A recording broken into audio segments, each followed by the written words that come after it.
Okay. Okay, so we will do the assignments now. Okay, your assignment is very simple. If you look at it, see, this is actually similar to the one that was given, I think, the last previous semester. Okay, so it's quite easy for you to do. But you got to submit before 28th of March, is it? So that is a challenge. I think that is tomorrow, I don't know how you're going to do that. So I think you need to get yourself extended, in this one. Okay. 16 April, sir. Or 16 April, they've changed the date. All right. So there are only three questions. Three questions for you. There are two parts of this assignment. Plagiarism in all form is forbidden. Students who submit the plagiarism will be penalized. So you remember that 20% only is allowed. Your assignment will be examined on a complete working solution, ability to use methods available in the learning material, 100% weightage towards your final grade. Okay, so there'll be no examination. All right. First question. First question. MNCs require strategic global planning. Okay, strategic global planning results from a critical analysis of both the external and the internal environment, right? So when you talk about planning, global planning, internal and external planning, environment, you will look at the environment. It is critical in gaining market share, profitability, and to survive. We also have seen many MNCs do not survive or move into other industries. Okay, so we saw an example of like even Dunkin' Donuts, are struggling in India and a few other markets now, right? Now, review three major functions of marketing, production, and finance that are used in implementing a strategic plan. Give example of an MNC that shows its marketing, production, and revenue plan work. Okay, now this question is a two-part question. Two-part question. First, you need to review the three functions. Okay, do a critical review of the external and the internal environment of the company. All right, so you have to do a review of marketing, production, and finance, three departments. Second, example of an MNC in Malaysia. You can give an example from three different MNCs in Malaysia also can. For example, you can talk about uh, marketing. You can talk about multinational company that is very good in marketing, right? So you can talk about another multinational company that is very good in production, another company which is good in finance. So basically, you can talk about these three. So these are three key areas of any what you call businesses. You have a marketing function, you've got the production function, you've got the finance. These are the three main parts of any what you call organization, right? Important parts of organization, right? So talk about marketing first, right? Talk about what are the key important things in marketing they need to do, and then production, and then finance, right? Okay, any questions here? Any questions you want to ask me? Mr. Franklin, if you talk about finance, what does it mean? The profit or what? Okay, what you got to talk about is how the company, manages its finances. Okay, so you talk about, let's say, okay, marketing, production, and finance that is used in implementing. So, for example, if the company uses what do you call, if you have a strategic plan, okay, you need to pool your finances in order for the strategic plan to work. Okay, so how finance is important for any strategic plan. Remember, when you study strategic management, we say that when you talk about strategy, there's no point in the implementation stage if you don't what you call channel all your resources to making the strategy work. Okay, that's very important. So finance is important. So whatever that the company does, the financial part of the finance should be channeled towards that particular strategy. For example, if let's say the company wants to launch into a new business, a new market they want to launch into, right? So if this is a new strategy that the company is heading toward, so whatever money that they have should be channeled into the new strategy. For example, we talked about AirAsia. All right, we talk about AirAsia. How now AirAsia is pivoting. Remember the word pivot. Is pivoting into what you call the digital space from a normal just an airline. They are now moving to a digital space. So what Tony Fernandez says, 50% of their revenue is going to come not only from airline. Another 50% is going to come from this digital, what they call businesses that they have. So they have a suite of businesses that they have come up with. Remember the app they have developed. So now, in order for them to achieve this strategic plan, they need to move the finances there, channel all the finances over there. So they're getting a government loan. I think they didn't go through the loan line, so they wanted to get the government loan so they can take the money. They're not going to take the money and pay back all the people they owe money, right? They're going to take the money and then they're going to channel all the finances into the new strategy. Okay, so that's what you call what the strategy that they need to do. So now what you got to do is you got to review that line, right? You got to talk about the three functions. How finance plays a very important role in order for them to achieve it. So then when you explain this, you got to explain how what is the way that they need to channel or budget such a way that the finances is used in order for them to achieve their strategy. So you can give an example like how I gave about AirAsia in order for you to explain this this situation. But it should be an MNC. It is not So a Malaysian something, company. Yeah. something like for finance, we can write about investment decision, dividend decision, Exactly. and Yes. so liquidity decisions. We Yes. need to elaborate about that, right? All those things.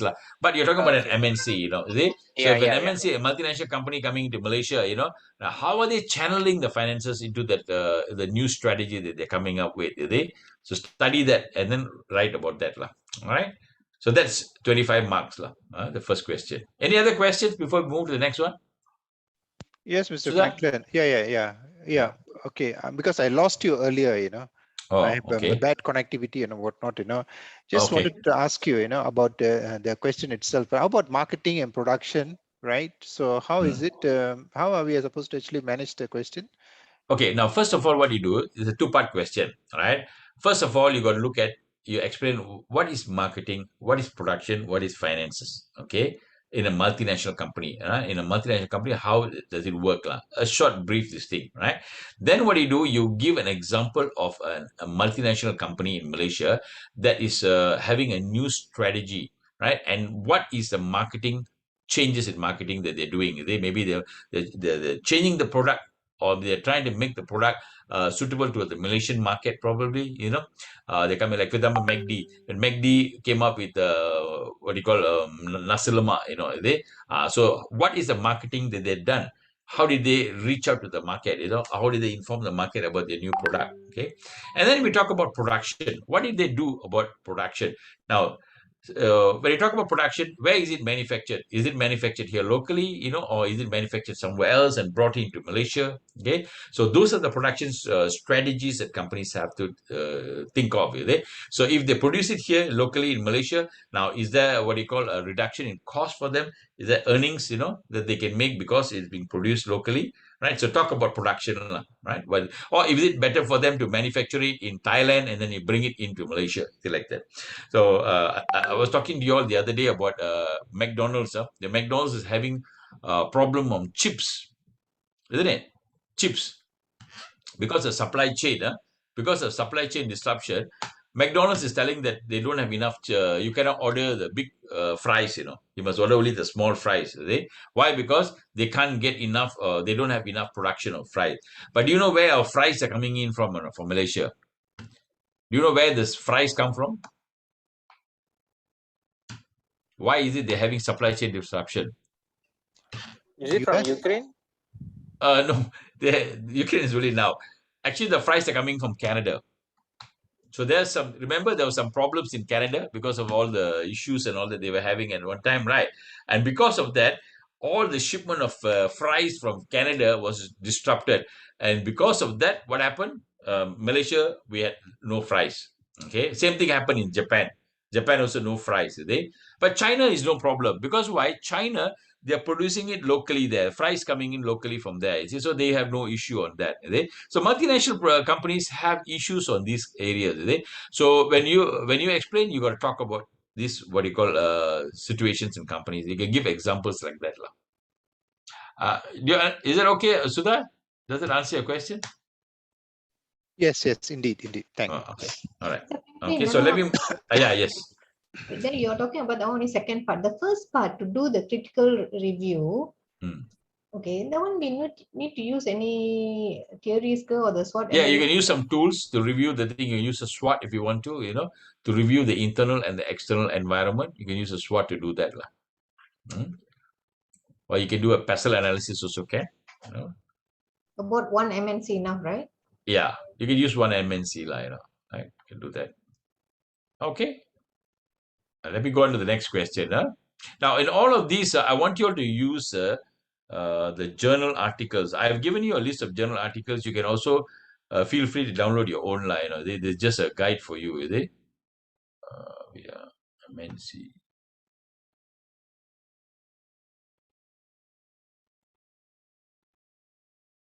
What happened to the thing? Wait,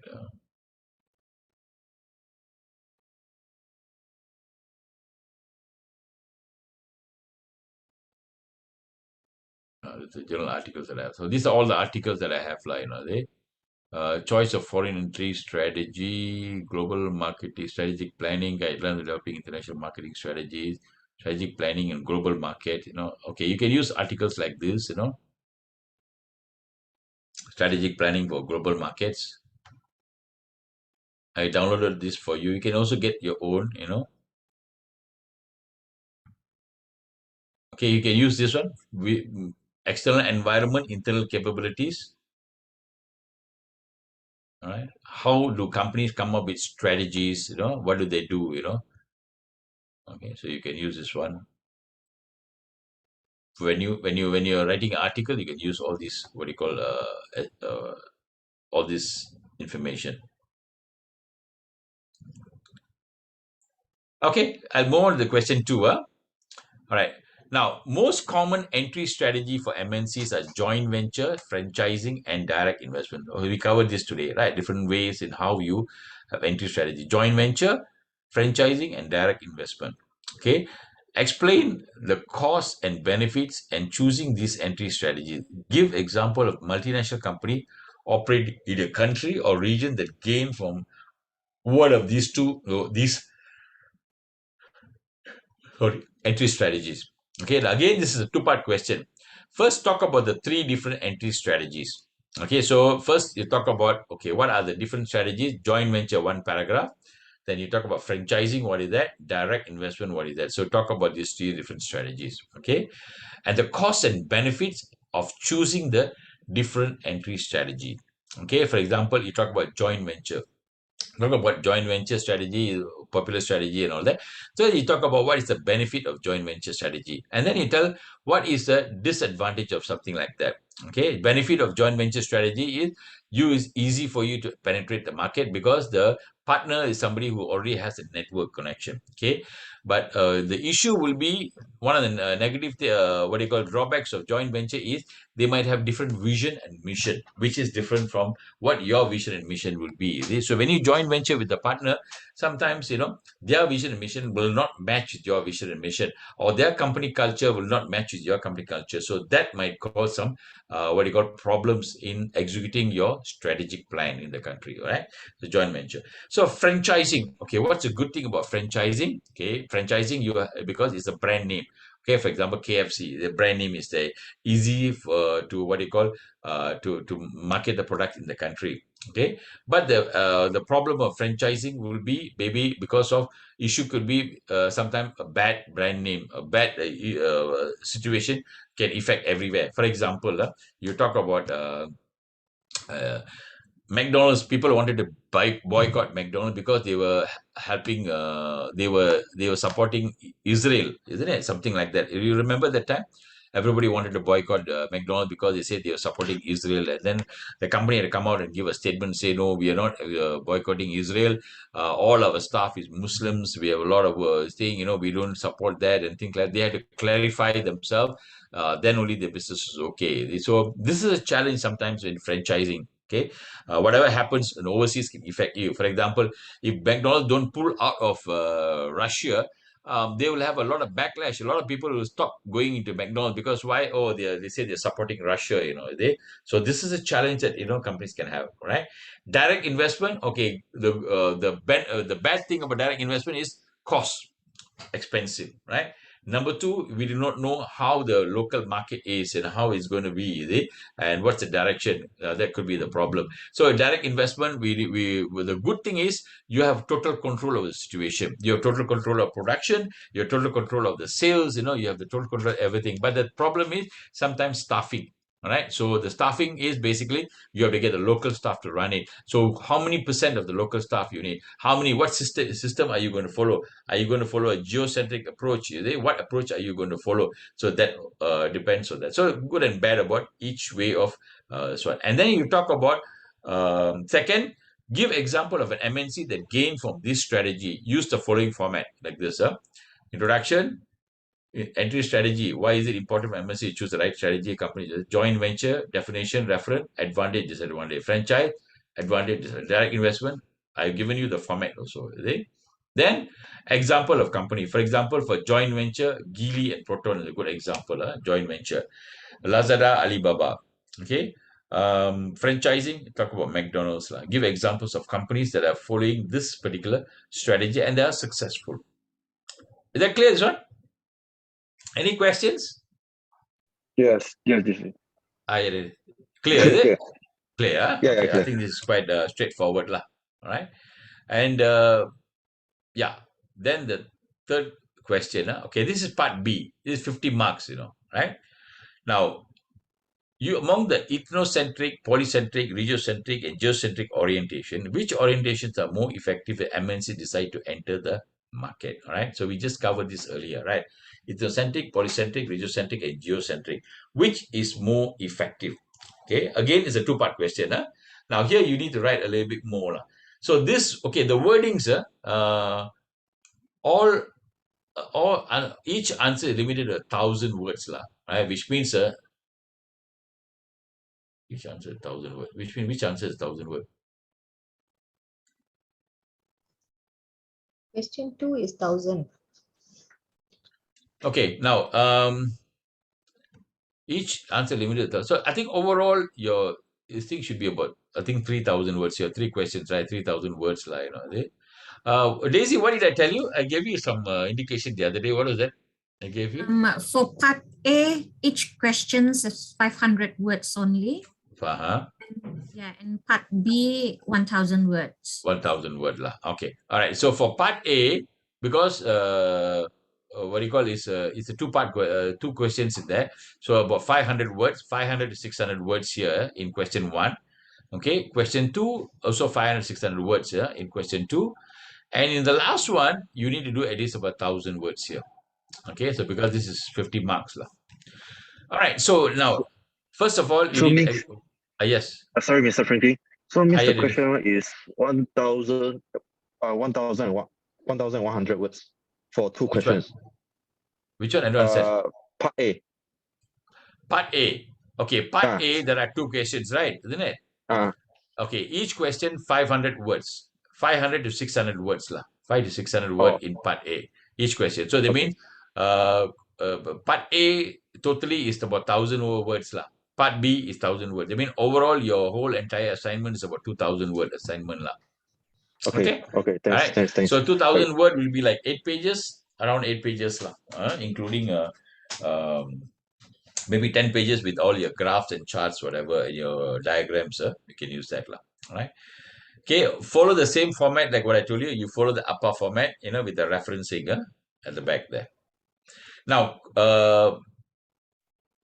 where was it? Yeah, okay. So in this question, 2-part question. First, you need to explain the EPRG model. Okay, the EPRG model is there. Okay, in your notes also you have the EPRG model, and also you can go online, you can look at it also. But again, don't copy and you paraphrase it. Okay, use a referencing from the journal articles. Okay, let me go back again to my journal articles. Okay, I got a lot of articles here on what do you call here foreign market entry. Okay, you can even use this article on foreign entry marketing. Okay, so then you also have what you call the EPRG. Do I have some journals on that? International marketing strategy, global strategic planning. Strategic planning for global markets. This is what we've got ready. Sorry.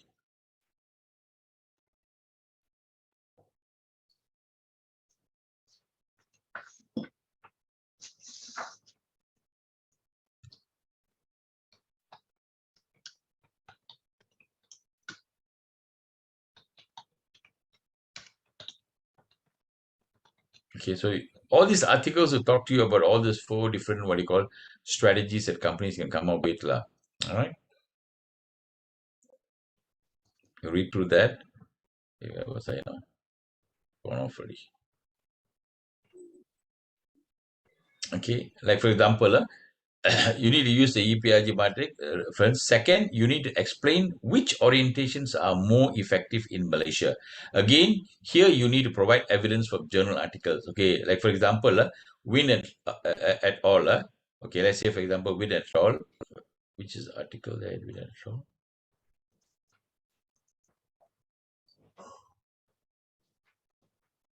On my entry strategy, Jordan. Blight, this is Blight theory. Is this the one? Win et al.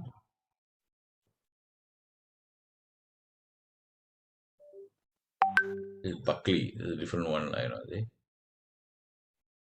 know which one is that. I forgot. Okay.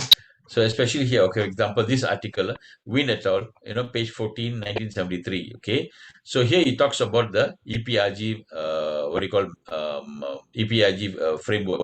Okay. In the polycentric stage, subsidiaries are established in overseas market. Each in the subsidiary operates independently. So this is the paraphrased word that I paraphrased it, how you should rewrite it. Given you that. And how you write the reference. Okay, the method of how to write the reference. Okay, all right. So in this question, what you need to do is, first part you need to explain 2 sections. First, you need to talk about the ethnocentric, polycentric, regiocentric, and geocentric. What does it mean? Okay, what are the different orientations that companies use, and what is the method? So now, when you talk about these strategies, we also got to talk about HR strategies also. HR strategy means that you also can have ethnocentric HR strategy, polycentric HR strategy. So ethnocentric is where the CEO of the company is from the home office. Okay, is from there. Like I remember, I asked Anu, your CEO is a Japanese guy, right? Is he a Japanese guy? Your senior CEO? Yeah. Yes, sir. So, and some of the key management positions are all Japanese, right? So when you do that, then what you're doing is you are having a what you call a ethnocentric approach to management. Okay, now is that what is good in Malaysia? Okay, you explain. Is that kind of thing does it work in Malaysia when you have that? Is it? All right, so that's something that you can write. And a polycentric kind of approach is where you have people working from different countries, in the thing. For example, your HR manager can be from Russia, maybe, sorry, why I use word Russia, can be from another country. Maybe your IT guy can be from India, right? So you have different what you call positions occupied for people from different parts of the world. That's called a polycentric kind of approach, right? So regiocentric is from the region itself, from the particular region itself. They have the what you call CEO is from the region. For example, if bank company is opening up a branch in basically within Malaysia, they mean in Sabah and Sarawak. Okay, if the person who's running the plant is from Sabah and Sarawak itself, then that's called a regionocentric. I mean, I appoint people from within the region to head the establishment. Or let's say I open up a plant in Sabah and Sarawak, but the person running the plant manager is going to come from West Malaysia. Now, that is not called a regionocentric kind of a system. Okay, right. So that's a different way of how companies are running the businesses. All right. Okay. So yeah. Any questions? Any questions here? So far, no. Okay. So far, no. So if you have any issues there, you can always message me. I can give you a little bit of guidance on what to do, how to write your EPRG. Okay. Now, another thing what I need to tell you is, in this subject, you don't have an exam. So your assignment is very important. Okay. Like I mentioned yesterday, not every one of you are going to get A, unfortunately. Okay. Even if I give you an A, they will send it to somebody else to come and remark it until such a way that you, pardon?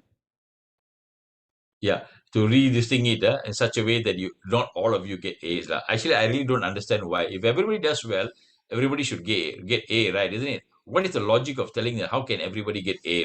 I don't understand that part of it. Because I'm not a pure academician, so I don't understand that. Academicians always will try to follow systems that are not very practical. So I'm kind of not against. I'm against that. But what to do? Hands are tied. So do a good job. So what I'm going to tell you is do a good job. So if your job is not going to be very good, your working is not going to be very good, then you're not going to get an A. Maybe you'll get a B plus, probably. All right. So do a good job on this. Spend your time writing your article properly. Because why? What will happen is they will somebody else is going to go and read your assignment again, and then they will vet it again back through again. So this is what happens when it's 100% based on assignment. Okay, guys. Is that okay? Okay, sir. Yeah, okay.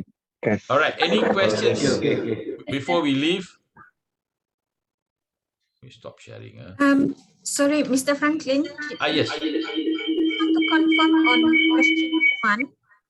So meaning we can give 3 examples for each functions, right? Yeah.